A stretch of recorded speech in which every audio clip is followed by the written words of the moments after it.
White flag raised, they're off. And the Ladbrokes Dublin Chase.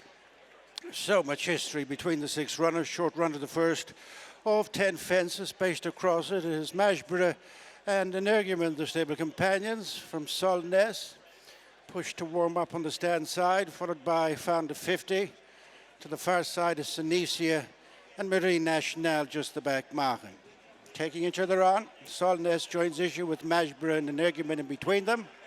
4 lengths to Founder 50 and then Marine Nationale and Senesia, the outsider, relegated to be last of the 6-10. Solness just picks it up from Majborough as they turn towards the second fence. Third place, Energumen, the 12-year-old, and then Founder 50, Marine Nationale, and last of all is Senesia. Wide apart on landing, Solness, Majborough, followed by Energumen, Founder 50, Marine Nationale and Senesia, nicely spaced out with quite a run to fence number 3. It's Solness, a repeat customer, having won the race last year. With alongside Majborough, followed by Energumen, Founder 50, Marine Nationale, leaving behind Senesia as they make the bend to fence number 3. And Majborough has headed Solness, who's kept out wide, and then Energumen, Founder 50, just edging 4th from Marine Nationale, and tailing off with Senesia. Majborough moves on by 2 lengths at fence number 3 from Solness. Third is Energumen, and then Founder 50 and Marine Nationale. Discount Senesia. All racing out very wide. It's Majborough and Mark Walsh, followed by Solness and JJ Slevin, then Energumen and Paul Townend.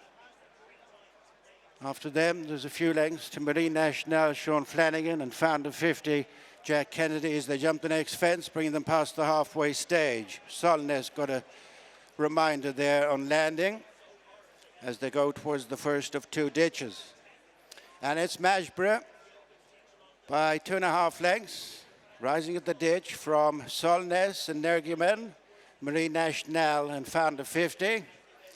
On to the next in the back straight. This is the 5th from the finish, and it's Majborough leading out over the next by over 3 lengths from Solness and Energumen, little between them for second and third, and then Marine Nationale and Founder 50.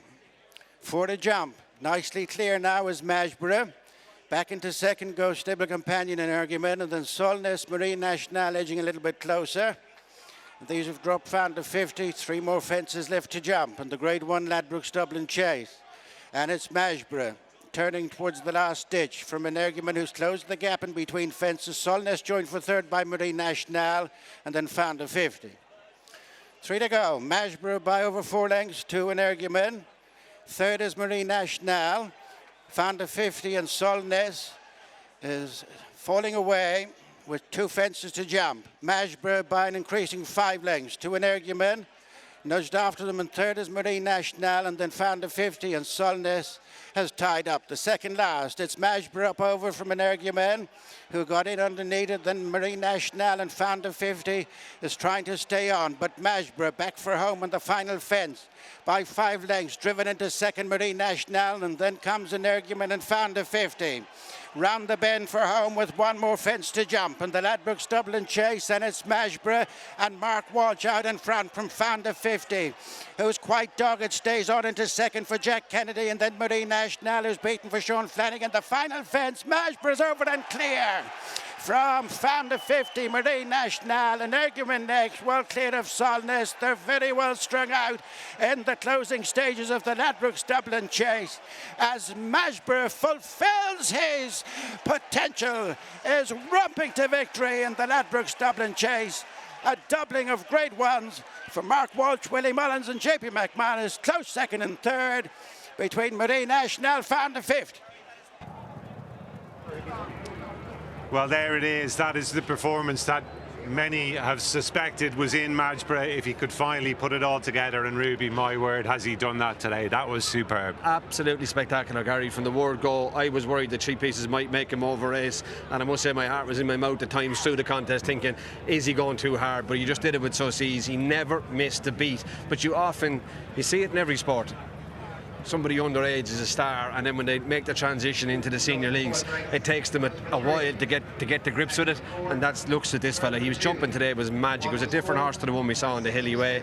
I suspect the Christmas came a bit soon and he was a little bit flat at Christmas time, but today he has been awesome, I think, anyway. He seemed to be looking for the next fence every time, didn't he? And he had one look down the back, first fence down the back, and he half looked at it from 7 or 8 strides away, and Mark grabbed the hold of him and he absolutely pinged it. I just thought it was a brilliant performance. Off the bend, he's length and he's gone to the last, and to be fair to Mark, he asked him at the second last, he was long, he was brave, and the same again down to the last here, like the bit between his teeth, and he was ready for him, and I thought it was a really good performance. He had Marine Nationale going as fast as he was able away from the second fence, but look, he was just brilliant, wasn't he? He really was. Such a talented horse, and it's great to see him finally showing his true colours today on the big stage. And if he continues to jump like that, he's going to be extremely hard for anyone to take down in this division, you'd imagine. And the cheekpieces certainly don't look like they've done him any harm today. Mark Walsh seemed to, you could sense his confidence in the horse, couldn't you?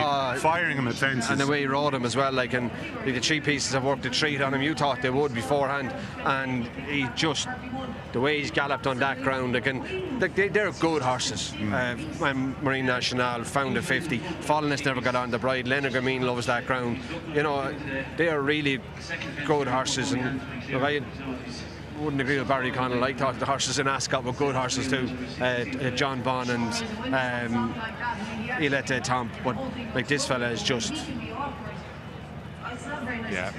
Look at him there, the last again. Just got a bit like of the X horse in factor, Cork would doesn't have he? put down. Look at him there, at the wings of it, and absolutely fluid all the way to the line. Then he's just, I think that was 2 out actually. They're going into the turn here heading now. onto the bend here now, up the hill, and the others you're thinking, are they getting on his tail, are they going to give him a race now? But Mark had kept plenty in front. He kept the pace really even on him off the bend, then he missed a running rail on the outside, and he starts to let him go to the last. And like, you talk about a bit of fire in someone's belly, he went to the last. He had plenty of fire in his belly, Mark Walsh. That's for sure.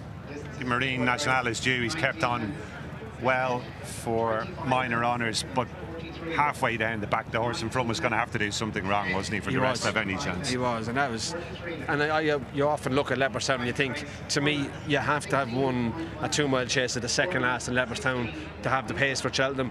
This fella had won at every stage of that race. Angus has been chewing over the numbers in the minutes since they passed the post. Angus, we were seriously impressed by that. What is the clock telling us? This was as good as it looked, Gary. This was a sensational performance. I thought he always had it in him, this fella, and he has produced today.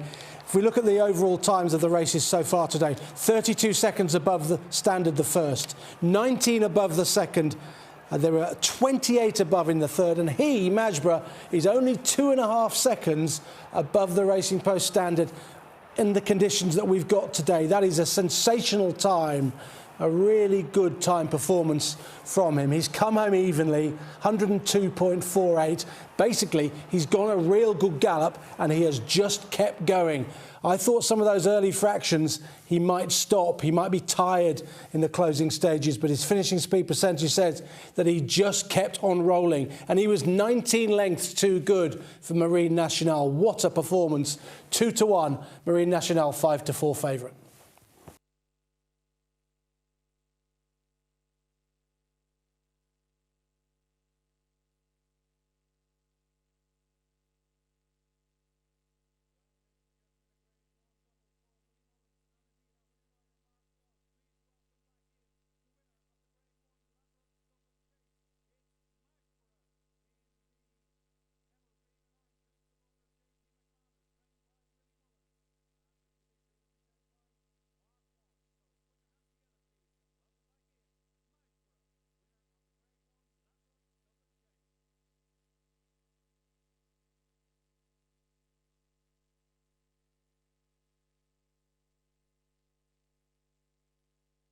A very pleasing Grade 1 double here for Mark Walsh. Majborough has just stood up, hasn't he, in the Dublin Chase? Yeah, that's the real Majborough now today.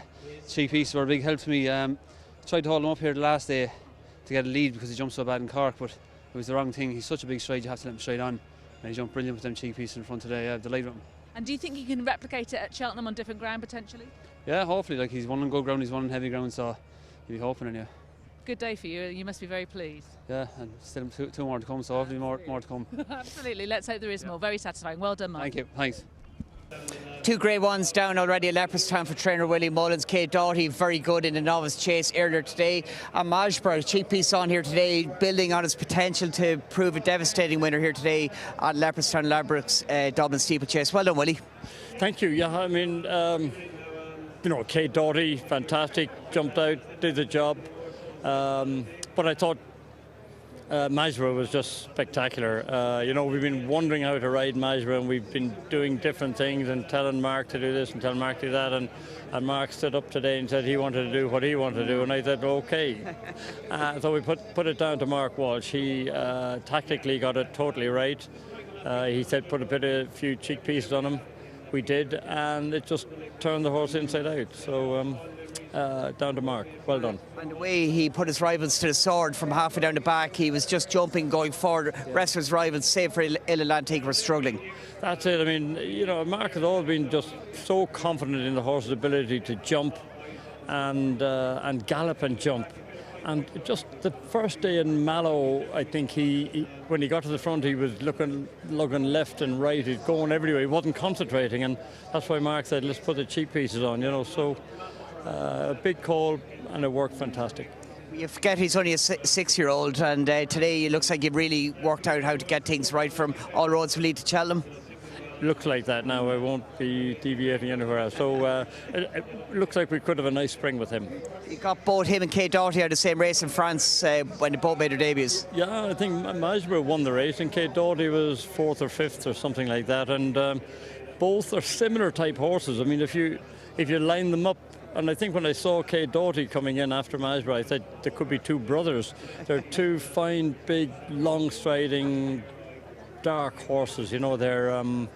They're very similar. Roll on, you have a busy day, the handicap's upcoming, but Lossiemouth, how's she been since Christmas? I've been very happy with Lossiemouth. I think she'll go on this ground all right. Hoping for the best, fingers crossed. And Zadam, Harry Cobden takes the ride today? Yeah, I'm not sure. We tried to hold him up the last. I think we'll probably try and do the same today, but I'm not sure. But I'm hoping there'll be a much faster pace today. There wasn't a fast enough pace, I think, early on from the last day, and he ran a bit free. A lot will depend on how the race pans out, but he's in good form, I think, yeah. Wish you all the best. Thank you very much, Fran. Cheers.